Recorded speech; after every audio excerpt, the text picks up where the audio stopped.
Hey guys, it's Jessie. So I'm home alone and I feel like I'm about to be murdered, so to distract myself, I'm making a YouTube video. Yep, there you have it.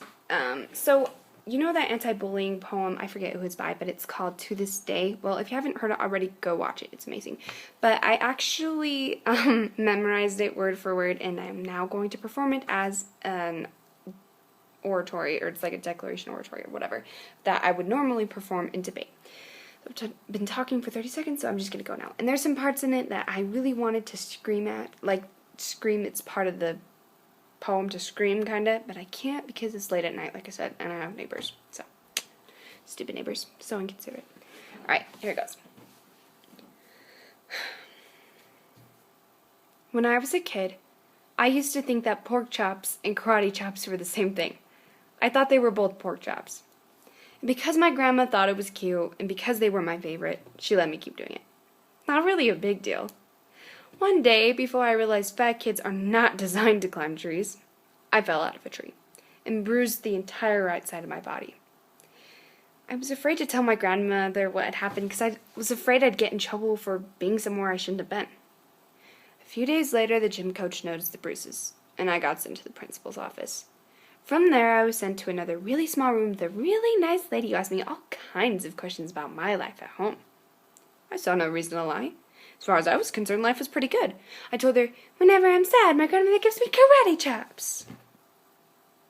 This led to a full-scale investigation, and I was removed from the house for 3 days before they finally decided to ask me how I got the bruises. News of the silly little story quickly spread throughout the school, and I earned my first nickname, Pork Chop. To this day, I hate pork chops. I'm not the only kid who grew up this way, surrounded by people who say that stupid rhyme about sticks and stones. As if broken bones hurt more than the names that we got called, and we got called them all. So we grew up believing no one would ever fall in love with us, that we'd be alone forever, that we'd never meet someone who would make us feel like the sun was something they built for us in their tool shed. So broken heartstrings bled the blues as we tried to empty ourselves of emotions and feel nothing. Don't tell me that hurts less than a broken bone. That an ingrown life is something that surgeons can just cut away, that there's no way for it to metastasize. It does. She was 8 years old, our first day of grade 3, when she got called ugly. We both got moved to the back of class so we could stop being bombarded by spitballs. But the school halls were a battleground where we found ourselves outnumbered day after wretched day. We used to stay inside for recess because outside was worse. Outside we'd have to rehearse running away or learning to stand still like statues, giving no clue that we were there. And in grade 5, they taped a sign to the front of our desk that read, "Beware of dog." To this day, despite a loving husband, she doesn't believe she's beautiful because of a birthmark that covers a little less than half her face. Kids used to say, she looks like a wrong answer that someone tried to erase but couldn't quite get the job done. And they will never understand that she is raising 2 children whose definition of beauty begins with the word mom. Because they see her heart before they see her skin, because she's only ever always been amazing. He was a broken branch grafted onto a different family tree. Adopted. Not because his parents opted for a different destiny. He was age 3 when he became a mixed drink of 1 part left alone, 2 parts tragedy.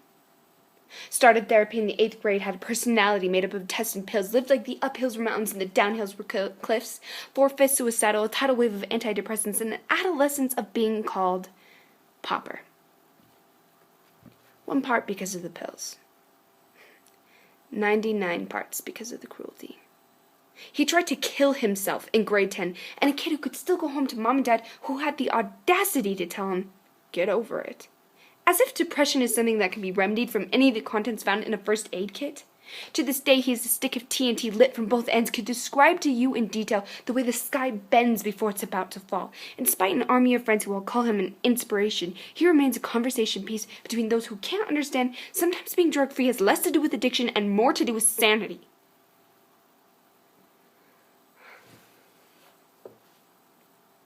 We're not the only kids who grew up this way. To this day, kids are still being called names. The classics are, hey stupid, hey spaz. Seems like every school has an arsenal of names being updated every year. And if a kid breaks in a school and nobody around chooses to hear, do they make a sound? Are they just background noise? And people say things like kids can be cruel? Every school was a big top circus tent, and the peaking order went from lions to acrobats to carnies to clowns, all of these miles ahead from who we were. We were freaks. Lobster-clawed boys and bearded ladies, oddities juggling depression, playing solitaire spin the bottle, trying to kiss the wounded parts of our bodies and heal, and at night, while the others slept, we walked the tightrope as practice, and yes, some of us fell. But I want to tell you that all of this is just debris, left over from when we finally decided to smash the things we thought we used to be. And if you can't see anything beautiful about yourself, get a better mirror. Look a little closer. Stare a little longer. Because there's something inside you that made you keep trying despite everybody who told you to quit. You built a cast around your broken heart. You signed it yourself. You signed it. They were wrong. Because maybe they chose you last for basketball, for everything else. Maybe you used to bring broken teeth and bruises to show and tell, but never told anybody. Because how can you hold your ground when everybody else wants you underneath you? You have to believe that they were wrong.